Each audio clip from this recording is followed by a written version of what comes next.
the amount and like the quality of intimacy that a couple has, that's like a barometer of how good things are in the marriage. And Mhm. when it dips, it becomes like a vicious cycle because the less of it you're having together, the less connection you have together, even on like a Right. basic physical hormonal level, let alone the psychological, the emotional, the spiritual. So what you're talking about there, where you go into a dry spell and then things get worse and you feel less confident in the home as a man, obviously that's going to happen because that main test of how good the marriage is telling you things aren't great. So that starts to get doubts playing in your mind about where it's going to end up. Sure. And when you're talking about her feeling very stressed out and exhausted there and not finding much joy in the marriage, you are supposed to be the protector, not only physically, but also protecting her from mental and emotional stress too. And if she's living that day by day with that stress and anxiety, women aren't built to take that like men are. It wears them Mhm. down. It kills their sex drive. They even stop ovulating eventually. Their bodies just say, this isn't safe to bring a child into this situation. And the sex drive just goes whoosh, plummets. They stop releasing eggs because it's like the whole time their brain's telling them that life is just terrifying because they're on red alert, stress mode the whole time. And you mentioned there that she's really worried about money. From the guys that I work with, a lot of them do have financial difficulties that they've got into that are affecting the intimacy and threatening the marriage. So I've heard all this stuff before. Basically, there's two kinds of problems at the root of it all. Number one, the total household income isn't enough to be able to cover the outgoings, in which case you need to work on budgeting better and reduce your outgoings until they are comfortable and you have a little bit to save. And if you need to pay off debt with interest, you do that first. And then hopefully we're left with only interest free debt. But the first solution is you take an honest look at total household income, total monthly expenses, and you cut everything you possibly can until you're down to just necessities. And then you free up enough so that you are living within your means. That's option one. Option two is that the household income is actually enough to cover all the necessities and some savings.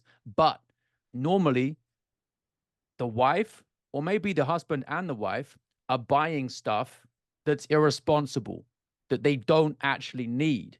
And that is where the husband needs to step in and give stronger financial leadership to say, here's the mess we're in. We're going to get out of it in 12 months' time, 24 months' time, however long it is. And you go and book an appointment with a financial advisor if you need one to make that battle plan.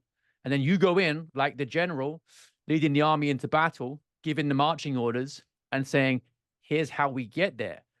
Here's how we make that a reality day to day. We're going to cut this.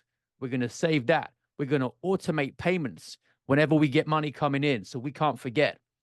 And the wife has to be on board with that. So it's either an income problem or it's an expenses problem. Now, you know your situation, you know her.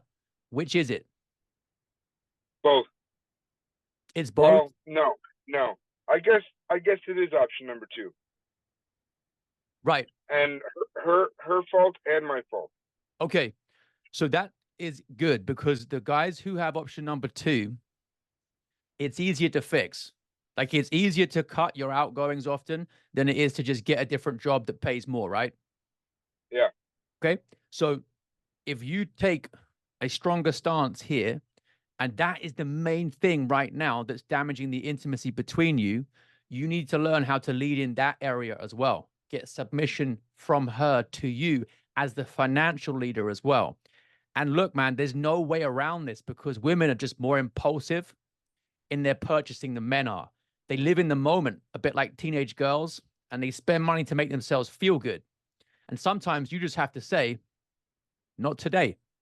We've got bigger goals in mind. And you're the one who has the long term vision. And she has to actually buy into that. So I've Yeah. seen that I time and time again. We can make that happen as part of making you a stronger leader. That she needs to know the blueprint in your mind that you're going to use to fix the family finances. and you hold her to that day to day by giving her that support and that direction. She needs it because otherwise it's going to go on as it is, with it wrecking her life, wrecking her mood. And it's on you to fix it. A spreadsheet solves Yeah. it in theory. You know that. You can crunch the numbers, but actually making it happen in terms of putting that spreadsheet into reality and day to day expenditure, that's going to sting her for a bit because she can't have stuff that she's used to having. And she needs to actually learn to be grateful for what you can afford together and cherish the things like quality time together, the intimacy. Just go for a walk in the park, holding hands, have a conversation, play a board game. Stuff like that will actually bring you closer together while you're correcting the problems. So I'd work on that. We double down on that area because that's the easy thing to fix. If the household income is enough to cover the expenses, and all you need to do is dominate this situation financially as a man, that is fixable for sure.